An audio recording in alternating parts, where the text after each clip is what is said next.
he was like, I don't know, like 10 years older than me, that he was trying to hit on me more or less, so we were in the bathroom smoking dope. That was the first time I smoked dope. I mean, they say meth isn't addictive after the first time. That's bull crap, because it is. It's so not worth it. I've got more dental problems than probably a normal like 80-year-old woman does. I'm gonna have to have dentures, but you know, within the next year, and I'm 22. Nothing in the tweaker world ever lasts. It's all always temporary, and everyone knows that. You get caught up. It's a self-consuming drug, and you don't realize that everyone out there is out just for their next fix or their next high, that no one really cares. None of them really care. I thought I was going to come out here and do good and be clean and be sober, and you know, no matter how many times I've had in my life where I've had periods of sobriety, it's so easy to get wrapped right back up into it. You know, one person coming around with a pipe, you know, smoking one puddle, and you're right back into it. I've lost 2 children now. I'm sitting in jail for I don't know how many times. And it all started with that first time in that bathroom.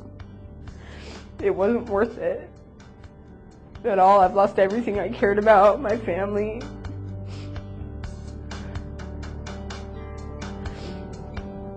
Meth ruined my life, really.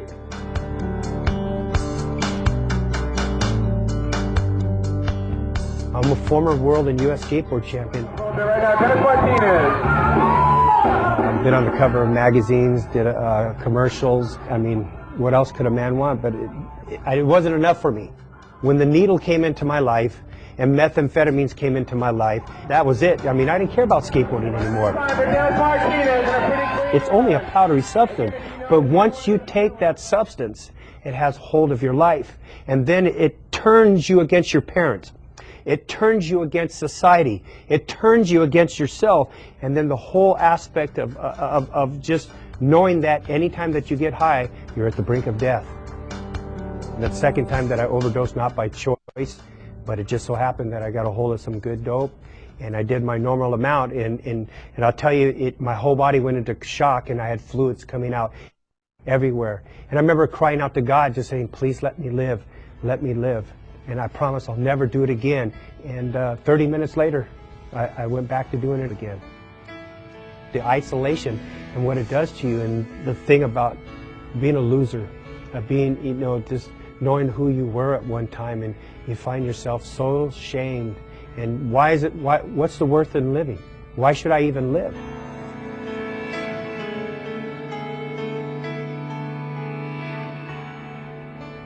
We have a tremendous epidemic with meth in San Diego, throughout the country. Meth has been one of the largest social issues we've had to counter.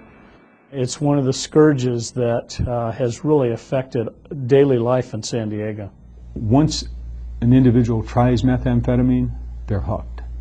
It's not something that you take as a recreational drug once in a while to get a high. You can't stop. It's made to really hook you in. It's a money maker, and it's made that way, and it's marketed that way. People that say, oh no, not my family, they're only deceiving themselves. Black, white, yellow, and brown. You could be in La Jolla, you could be in National City or East San Diego, Jamul, wherever. It's everywhere. And it's starting at the elementary school level. Mm-hmm. It's not at the high school level or the college level. It's at the elementary school level. More than 50% of those who are arrested in San Diego test positive for methamphetamine. It's about $100,000 per person to prosecute and get someone off methamphetamine. The meth that comes across that border and the drug cartels that run it, they've been killing people who try to stop them, whether they be in Mexico or the United States. With meth, the kinetic effect that it has on your brain and on your body is going to keep people awake for anywhere from 3 days to 3 weeks. And during that time, they're a one-person crime wave. And the police officers and the city and the state, they have no idea what they're up against. It's a monster.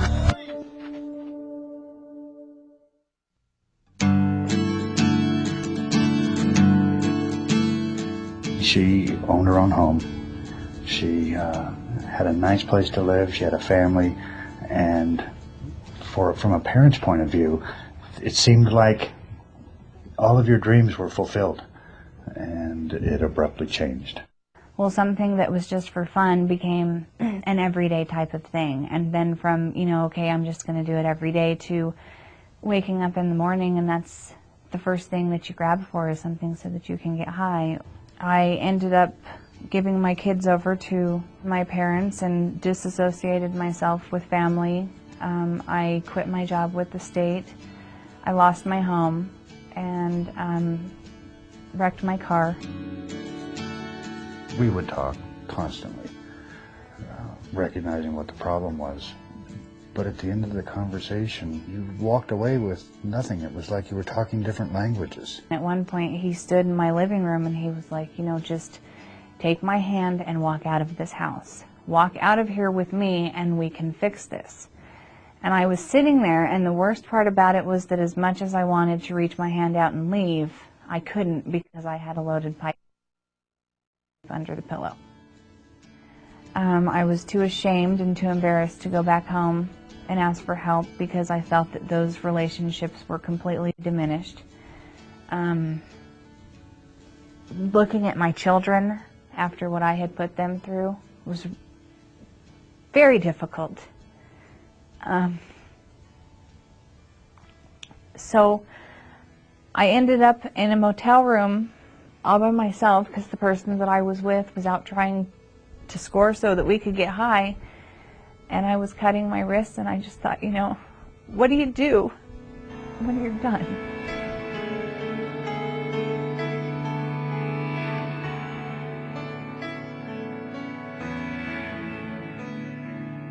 According to the Drug Enforcement Administration, a growing amount of the meth provided to the region is manufactured in major production facilities in Mexico, as well as through clandestine laboratories in the Central Valley of California.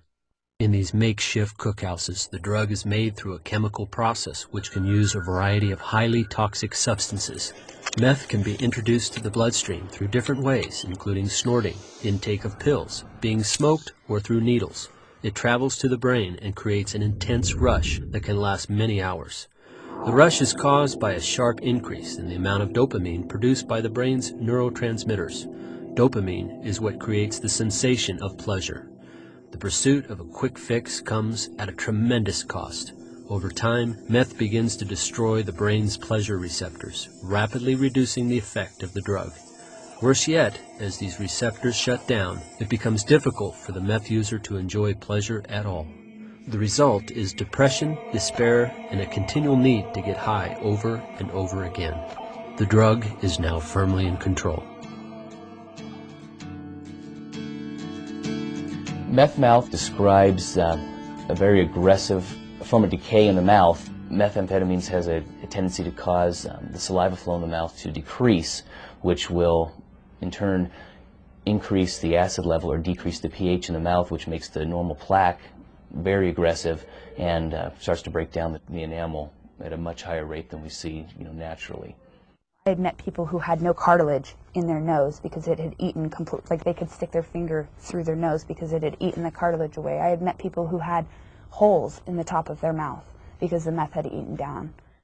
If they would come up and say, here's battery acid, Drano, and cat litter, and you're going to look 20 years older, you're going to have rotten teeth, that's truth in advertising. I've seen in the drug court where a beautiful young lady will end up looking like an old lady with no teeth, with pockmarks all over her.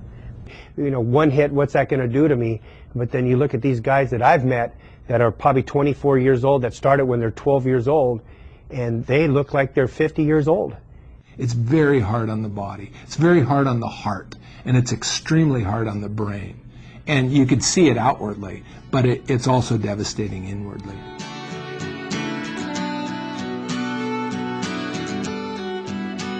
I didn't think about, I got this beautiful kid who's going without my time.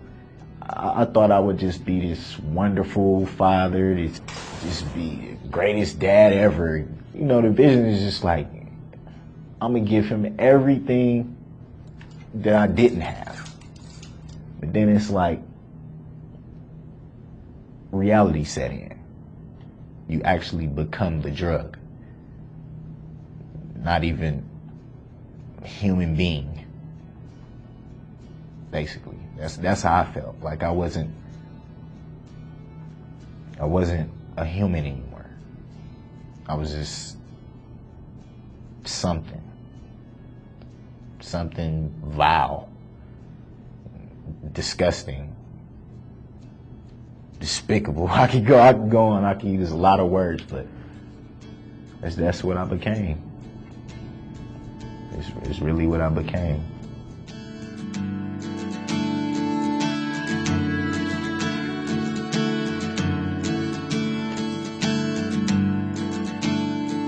Once a person takes a hit of methamphetamine, they're in.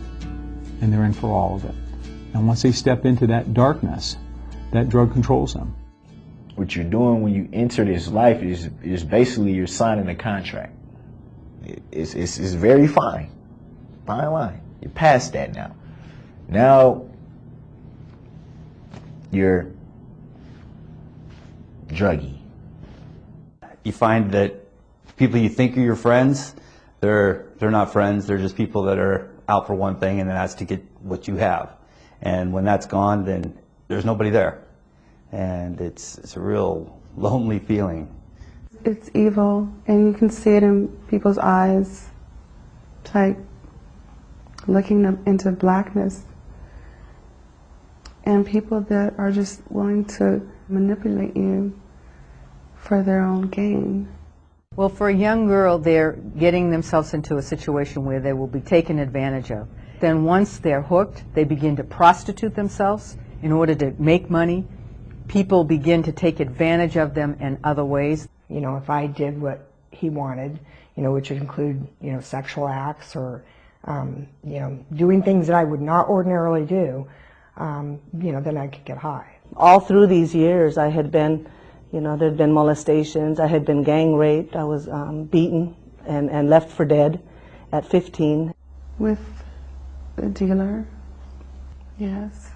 Sex, the drugs, it goes hand in hand. It's not just girls. They will ask a young boy on the street, just take your shirt off and we'll give you $200 in drugs, food, and cash. Well, they're setting him up. The next stage is you're going to have to take off more than your shirt. And they actually have video teams that film kids urinating on themselves, and they sell that on the internet. There's no rules. I mean, only the strong survive. People willing to kill people for money or for the drugs. To lay there on your back with a MAC-10 pointed in your mouth, not knowing if the guy's going to squeeze the trigger or not, it's just, it's a bad feeling. We have seen more violence in the last 10 years than probably ever before. Killings, stabbings, beatings, torture. Well, oftentimes those that are selling methamphetamine aren't using it. They're entrepreneurs. They're there to make money. They will go wherever they think they can get their hooks into somebody. They don't care who they sell it to.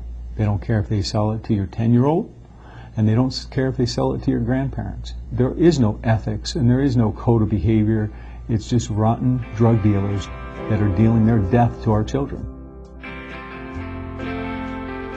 I would snort it in the morning. Sometimes I would put it in my coffee. I ended up losing my job. I lost my apartment. My husband left. And I had no direction, and I was just in a world of users, drug users, meth. I had 6 of my children with me. We lived in my car, and we would go to parks, and we would grill bacon, we would grill hamburgers. Through my addiction, I've prostituted my soul. It took me to the depths of where I feel like my spirit had gone to hell. And I was alone, and I was not only going to drag myself through it, but I was dragging my kids through it. It was dark. At one point, considering moving to Las Vegas because I felt worthless, moving to Vegas to to prostitute my body to make a living for my kids. Loneliness. For me, I feel like there's times when no one else understands what it is I'm feeling or what I've been through.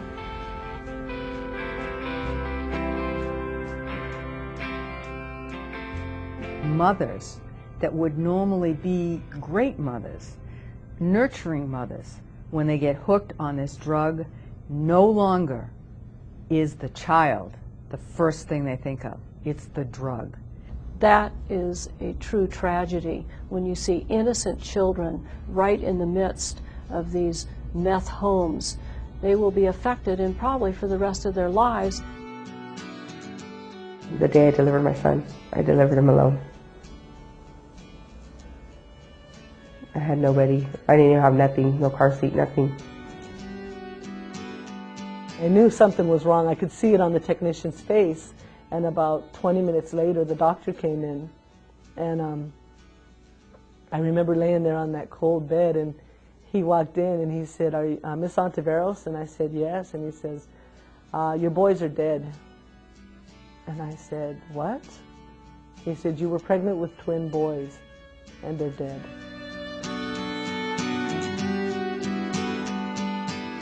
I had to go through 14 hours labor to deliver two dead sons.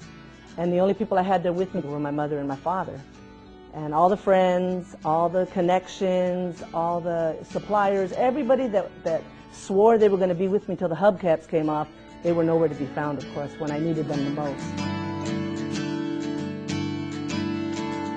I went up to the elevator. I took the elevator, and this woman entered the elevator with a baby in a little baby carrier. I felt something, but I didn't know what it was. But when I get off the elevator, I know it was my son. They were taking my son, so that's when I knew I lost him. That was my lowest point right there.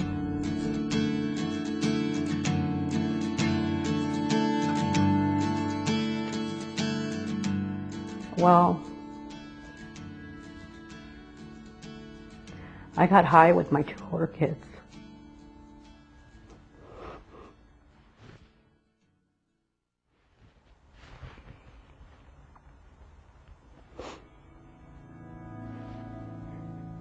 And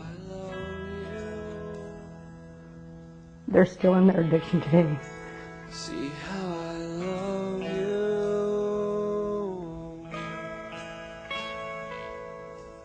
That's what gets the best of me till this day. Once those drugs are in your brain, all human emotion goes out of the picture, period. It's not about anybody else. It's not even about yourself anymore. It's just about the drug. Feeding whatever monster it is in your head that's constantly gnawing at you, and that's what it is. It's a monster. I can remember people asking me to come to hotel rooms and do private shows for them. I can remember people asking me if, for so much money, if I would be their girlfriend for a night, or just different stuff. And I was 13. I was 13 years old. Like, parents, people out there, they don't realize that there are so many predators. So many. And it's people you would not even expect. Yeah, it might be great to go hang out with that guy, to go party, but you always have that chance of him turning around and beating the crap out of you, raping you, killing you. You'll never see your family again. I regret a lot of the stuff that I did, a lot of it. And I feel ashamed. I sit a lot and think, even now, about things that I've done that I have never told anyone about. Things that I am truly, truly ashamed that I did in my addiction. It makes me sick. Parents walk a fine line, but their most important job is to be the parent, not to be their child's best friend. If you decide to have children, you have a responsibility not just to your child, but to your entire community. And part of that commitment is making sure that that young person grows up in a safe, healthy environment. And safe, healthy environment does not involve alcohol, tobacco, drug use. My hope would be that parents would come to a point that they would realize everything that they speak, everything that they live, everything that they do is being picked up by their children. I think it's important for parents to look for those signs in a child that they are using methamphetamine. If they're losing weight suddenly, or if they're gaining weight suddenly, if they're acting more violent, if they're agitated, if they're staying up all night. I mean, God bless my mom and God rest her soul, but her biggest problem, I think her biggest downfall with me was denial. People were telling her, you're losing her, Joni's messing up, Joni is in trouble, Joyce, you gotta help her, you know, she needs to get counseling, you need to move her, you need to do this, you need to do that, and they would tell her, but oh no, Joni's not like that, Joni's a good girl, Joni would never do that. I don't think parents are as naive as they pretend to be. Don't try and pretend that your child is not capable of doing what you've already done. Once you recognize something is going awry, it's probably too late. So don't even let it get to that point.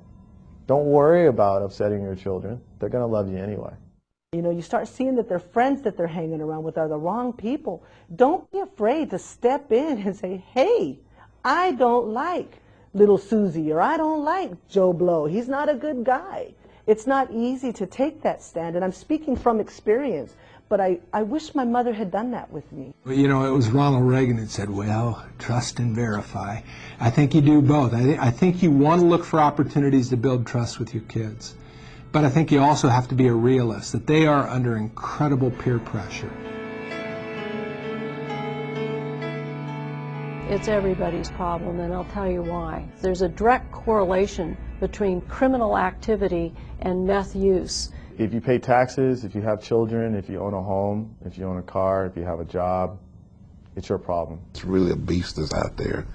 And unfortunately, some people are trying to close their eyes and hope and anticipate that when they open their eyes again, it's gone. But it doesn't work that way at all.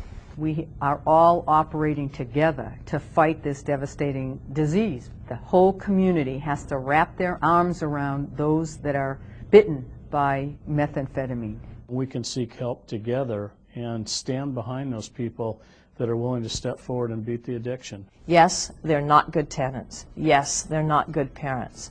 All those things are true when they're using. But rehabilitated, some of the finest people on earth.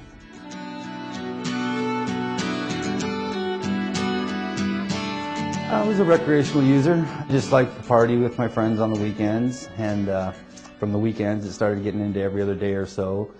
Then it started getting into every day where I needed to get high so I could get up just to go to work.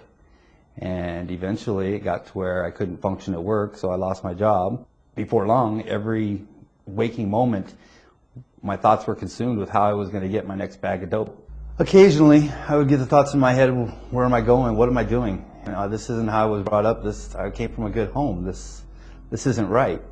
But when those thoughts would creep into my head, I would make sure I would get high so I could get them out of there. I was living on the streets from house to house, staying under bushes. I had no physical address whatsoever.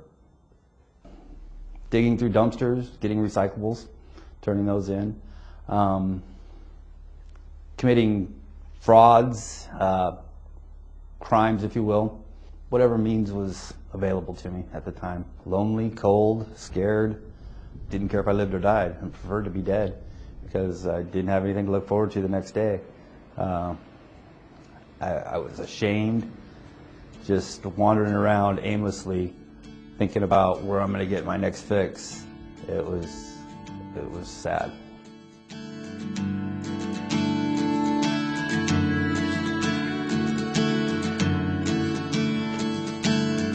We leave people with this message. Treatment works. It's been demonstrated over and over and over. There's nothing like seeing at a drug court graduation a healthy looking person with their teeth now fixed up, with a new job, clean, sober, and productive, and joined up with their family members. There is light at the end of the tunnel, just one day at a time. It's just a feeling that you can't put into words. It's just outstanding. If you can fight right now, those right nows will turn into days and weeks and months and years, and there's always hope in that. It's never too late. You know, life can start at any time, and that there's more blessings out there clean than there are using. There's people in your life that want to help you. Let them help you. Let them come in. You know, trust somebody. Get the help. Ask for it. Ask for it while you still can, while you still have the strength to do it. There are numbers you can call and be totally confidential, but reach out for help quickly. Do it now because the results will be amazing.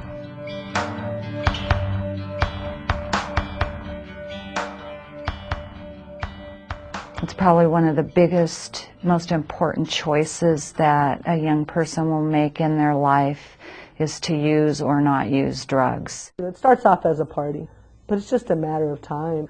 It's just like a fish being hooked, you know, and before you know it, you're hooked, and that's it, you're going down. So if you're at a party and somebody offers you something and you don't know what it is, if it's methamphetamine, that's it. You could be hooked for the rest of your life unless you say no. And then be confident in yourself.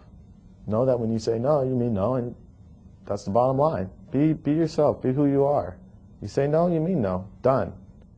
Oh man, if I was 15 again, if I was 15 and had most of the opportunities that these kids have now, I would probably be doing flips down this thing here. If you're prepared to get high, prepare to lose everything. If you're prepared to get high, prepare to go to prison. If you're prepared to get high, prepare to commit murder. That's the reality. Listen to your friends. Listen to your family. I never ever thought that I would ever give up my body for anything. I was a 4.0 GPA student. I lost everything. I lost my scholarship to college. I graduated at 16. It's not worth it. Don't try it, not even once. Please don't hesitate.